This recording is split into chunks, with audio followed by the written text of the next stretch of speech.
下一步好想試下創業，但係今次就 heavily leverage AI 令到自己 OK，AI 嘅 marketing 時間係啦，鬆動啲。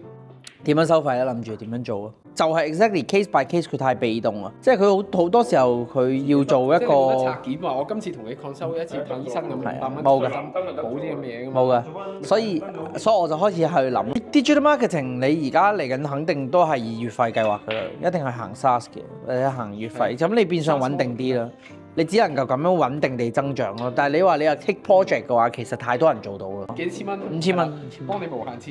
係啊，which 係有限數，因為其實你話嘛，30日入邊你每日都有 design 㗎嘛。同埋我覺得可能你對於因為你未試過去同一個客戶去傾雕價錢呢樣嘢咧，係啦，可能你會驚。真係有 approach，喂你點你可唔可以定高個價俾我？